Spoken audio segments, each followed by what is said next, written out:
Olá, pessoal, tudo bem? É, Na aula de hoje, a gente vai estudar, né, com mais profundidade, a competência 4, né, a nossa competência 4 do Enem, que ela está muito relacionada com a nossa competência 1. Se a 1, né, está ali preocupada com desvios da norma, né, ortografia, acentuação, né, separação silábica, concordância, a 4, ela está preocupada com a questão do seu uso de recurso coesivo, né? Então, na grade de vocês, se vocês olharem na folha atrás, onde eu pontuo, vai estar escrito: articula bem as partes do texto e apresenta repertório diversificado de recursos coesivos, né? Então, além de você saber usar esses recursos, você tem que apresentar um repertório diversificado. Se você usou o porém uma vez, no outro caso você vai usar todavia, aí no outro caso contudo, né? Você pode expressar o mesmo sentido várias vezes, né? Mas não se pode usar o mesmo conectivo várias vezes, né? E outra coisa, a questão da articulação. Você fez o seu parágrafo de introdução, no segundo, né? Você tem que colocar ali um conectivo que retome a ideia do primeiro, né? Nesse sentido, em primeiro lugar. Não é uma obrigatoriedade nesse caso, mas assim, é um exemplo de como você, né, pode estar fazendo essa articulação. Está concluindo o seu texto? Coloque, portanto, então, demonstre de modo material que você está concluindo as suas ideias, né? Então, vamos para os nossos slides.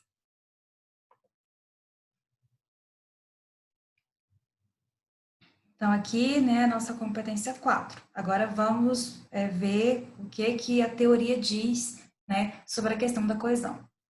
Por coesão, se entende a ligação, a relação, os nexos que se estabelecem entre os elementos que constituem a superfície textual. Ao contrário da coerência, que é subjacente, a coesão é explicitamente revelada através de marcas linguísticas, índices formais na estrutura da sequência linguística e superficial do texto, o que lhe dá um caráter linear, uma vez que se manifesta na organização sequencial do texto. Né? O que ela está dizendo aqui? Que a coesão, eu preciso de elementos, eu preciso olhar o seu texto e ver se você usa os pronomes corretamente, ver se você usa os conectivos corretamente, né? Se você usa sinônimos, né? Como que você retoma a ideia, como que você apresenta a ideia, que tipo de estratégia você usa para isso, né? A coerência, por sua vez, é o resultado de uma coesão bem feita, né? É o seu sentido produzido a partir da coesão. A gente tem dois tipos de coesão, né? A referencial e a sequencial. A referencial é aquela responsável por evitar as repetições entre as palavras, utilizando-se de recursos que façam referência a termos que vêm antes, função anafórica, ou depois, função catafórica do mecanismo de coesão. Os recursos utilizáveis são inúmeros. Entre os principais temos pronomes pessoais, demonstrativos, infinitivos, relativos, adjetivos, sinônimos, advérbios e numerais, né? E a sequencial. Os elementos de coesão sequencial, por sua vez, são responsáveis, como o próprio nome sugere, pelo sequenciamento ou andamento do texto. São aqueles que estabelecem as principais ligações entre as partes, permitindo a manifestação mais concreta da coerência textual. Entre os principais recursos, destacam-se as frases de apoio, os conectivos ou os conectores, preposições e conjunções, e os ganchos semânticos ou operadores argumentativos. Né? Se a gente tem, por exemplo, tendo em vista as ideias discutidas, né? Não é um conectivo, né? Mas é uma frase de apoio que demonstra que você está concluindo o seu texto, né? Sem usar um conectivo, mas mesmo assim, né? Esse termo é responsável por uma coesão sequencial, né? Depois dessa aula sobre a competência em si, a gente vai para a parte 2, né? Que eu vou explicar como vocês podem usar corretamente todos esses destaques, né? Os conectivos, os pronomes, como que se dá a relação anafórica e a catafórica, tá? Então, isso vai ficar para um outro momento. Mas esses são os dois tipos de coesão que a gente tem. E agora, maneiras de se fazer a coesão textual, né? Especificamente no texto do Enem, a gente tem essas duas maneiras, que é intraparágrafo, né? Que é quando você usa isso dentro do parágrafo, e a interparágrafo, que é entre os parágrafos. A interparágrafo refere-se à presença de elementos coesivos adequadamente mobilizados dentro dos parágrafos. Por sua vez, a coesão interparágrafo é a presença de elementos coesivos adequadamente mobilizados entre os parágrafos. Esses elementos localizam-se geralmente no início das primeiras linhas de um novo parágrafo e funcionam relacionando tanto ideias mais gerais entre os parágrafos quanto períodos ou trechos específicos de ideias, né? Então, assim, a grande questão da coesão é a gente evidenciar o que é começo, o que é meio e o que é fim, né?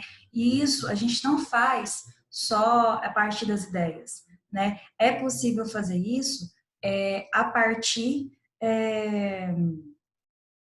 dessa coesão, né? Não é só as ideias. Aí, se você, por exemplo, fizer seus parágrafos estão todos misturados, né? E você não tem ali a presença de recursos coesivos para demonstrar, né, o que é começo, o que é meio e o que é fim, provavelmente seu texto vai ficar confuso, né? Se você ler o seu texto em qualquer ordem e você achar que está fazendo sentido, é porque está errado.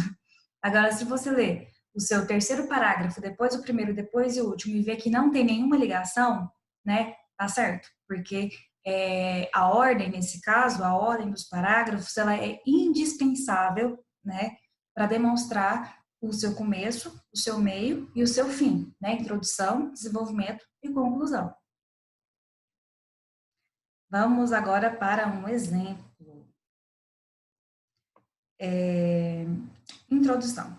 O advento da internet possibilitou o avanço das formas de comunicação e permitiu maior acesso à informação. No entanto, a venda de dados particulares de usuários se mostra um grande problema. Apesar dos esforços para coibir essa prática, o combate à manipulação de usuários por meio de controle de dados representa um enorme desafio. Pode-se dizer, então, que a negligência por parte do governo e a forte mentalidade individualista dos empresários são os principais responsáveis pelo quadro, né? Essa redação foi nota 1000, né? Foi sobre o controle de dados, e aqui a gente tem uma estrutura de introdução muito bem feita, né? O advento da internet possibilitou o avanço das formas de comunicação e permitiu maior acesso à informação, né? O nosso tópico frasal, ele está mostrando aí para a gente o tema, né? Nesse meio, entre no entanto e pode-se dizer, ele problematiza isso, né? No entanto, aí ele está se opondo. A venda de dados particulares de usuários se mostra um grande problema. Então, aqui a gente tem uma coesão, né, dentro do parágrafo. Apesar dos esforços para coibir essa prática, o combate à manipulação de usuários por meio de controle de dados representa um enorme desafio, né? Então, aí aqui ele começa, né, a colocar a posição dele, né? E esse então, né, ainda uma coesão dentro do parágrafo, inicia a tese dele. Então, ele vai defender que a negligência por parte do governo e a forte mentalidade individualista, né, são os principais responsáveis por esse quadro, né, de insegurança na internet, né, de venda de dados, né, de controle, né? Então, nesse momento, a gente tem um no entanto, apesar de, essa e então. A gente tem 4 recursos coesivos diferentes em um parágrafo só, justamente para moldar essas ideias. Movimento 1, ó, em primeiro lugar, né, então ele está dando ali o argumento de prioridade. O Enem, recentemente, ele não coloca esse argumento de prioridade como uma obrigatoriedade, mas ele é bom para a gente não se perder. Mas, se, por exemplo, você não usar algum conectivo aqui no primeiro parágrafo, você não será punido por isso. Deve-se ressaltar a ausência de medidas governamentais para combater a venda de dados pessoais e a manipulação do comportamento das redes, né? Então, aqui, se ele disse a negligência por parte do governo, aqui ele colocou a ausência de medidas governamentais. É a mesma coisa? É, mas ele não repetiu negligência, negligência. Então, ele fez uso de sinônimo, né? Então, isso aí já demonstra que o candidato tem ali um vocabulário mais diversificado para não ficar com essa coisa repetitiva o texto inteiro. Segundo o pensador Thomas Hobbes, o Estado é responsável por garantir o bem-estar da população. Entretanto, isso não ocorre no Brasil. Entretanto, né, tá opondo na ideia anterior. O segundo aqui introduz, né, a ideia do pensador, né? Então a gente fala que é algo relacionado à conformidade, e o isso faz uma relação de anaforismo com a ideia geral, né? Esse isso retoma tudo que foi dito. Devido à falta de atuação das autoridades, grandes empresas sentem-se livres para invadir a privacidade dos usuários e vender informações para os empresários, que desejam direcionar suas propagandas, né? Ou seja, então se você entra no Google e começa a ver aquele monte de propaganda de coisas relacionadas que você já pesquisou, não é uma mera coincidência do destino, né? É porque provavelmente seus dados foram usados, vendidos, né? E tudo isso está manipulando o que você tem acesso. O Spotify, por exemplo, as músicas que aparecem como sugestão para você, ou coisas do YouTube, né, são as coisas que o streaming faz para poder pegar os seus dados, né, e sugerir para você aquilo que está de acordo com os seus interesses. Dessa forma, a opinião dos consumidores é influenciada e o direito à liberdade de escolha é ameaçado, né? Então aqui, ó, ele mostra, né, que há um controle sim e que esse controle gera tudo isso aqui, né, que de alguma maneira é ilegal, as pessoas devem ter um direito, né, e essa questão da alienação não ficou legal. Desenvolvimento 2, outro sim é um conectivo que significa igualmente, do mesmo modo, né. Então, igualmente ao que foi dito anteriormente, a busca pelo ganho pessoal acima de tudo também pode ser apontada como responsável pelo problema. De acordo com o pensamento marxista, priorizar o bem pessoal em detrimento do coletivo gera inúmeras dificuldades para a sociedade. Pessoal, nos dois parágrafos, ele fez o uso de citação, né, que a gente estudou estratégias argumentativas. Então, nos dois, no primeiro, o Hobbes, e aqui, pensamento marxista, né? Nesse sentido, então, um conectivo que faz a progressão da ideia, observa-se que, ao vender dados, empresas invadem a privacidade dos indivíduos e ferem importantes direitos da população em nome de interesses individuais. Desse modo, né, mais uma vez, fazendo ali a progressão da ideia, a união da sociedade é essencial para garantir o bem-estar coletivo e combater o controle de dados e a manipulação do comportamento do meio digital. Então, aqui, ó, se a gente pega a introdução, a gente vai ter aqui interparágrafos, né? Em primeiro lugar, outro sim. Dentro do parágrafo, todos esses que estão de negrito, né, são as estratégias de coesão que existem, né, e que não pode faltar no texto de vocês. Você tem que lembrar os conectivos como se fosse as juntas do seu corpo, né? Toda dobra que tem, né? Seu membro tem um ombro aqui que ele é flexível, que liga ao seu braço, que é flexível, que liga, né, a sua mão. É mais ou menos isso, uma comparação bem feia, mas é mais ou menos isso que o conectivo faz na prática, né? Conecta uma ideia à outra. Quando a gente está no contexto da oratória, às vezes a gente não usa tanto porque outras coisas, né, como a presença, né, as expressões faciais, a entonação de voz, né, já demonstra que tipo de sentido você quer produzir. Mas no texto, eu estou falando com a sua escrita, né? É outra habilidade, não é a mesma habilidade que a da fala. Então, por isso, é necessário, né, que esses elementos estejam ali fazendo esse sentido por você. E agora a nossa conclusão. Infere-se, portanto, que assegurar a privacidade e a liberdade de escolha na internet é um grande desafio no Brasil. Sendo assim, o governo federal, como instância máxima de administração executiva, o detalhamento da proposta, né, deve atuar em favor da população, através de criação de leis, que proíbam a venda de dados dos usuários. Agora, a finalidade, a fim de que as empresas que utilizam essa prática sejam punidas e a privacidade dos usuários sejam asseguradas. Primeira proposta, então, com o detalhamento no agente. Além disso, agora ele vai resolver o segundo problema. A sociedade, como conjunto de indivíduos que compartilham valores culturais e sociais, mais uma vez, detalhamento do agente, a sociedade. Deve atuar em conjunto e combater a manipulação e o controle de informações. Então, aqui a ação. Por meio de boicotes e campanhas de mobilização, meio, para que os empresários, então, se sintam pressionados pela população e sejam obrigados a abandonar a prática, né? Então, duas propostas, né, maravilhosas. Ele poderia terminar o texto aqui, né? Mas vem aquela vontade do fundo da alma de mostrar mais o repertório, né?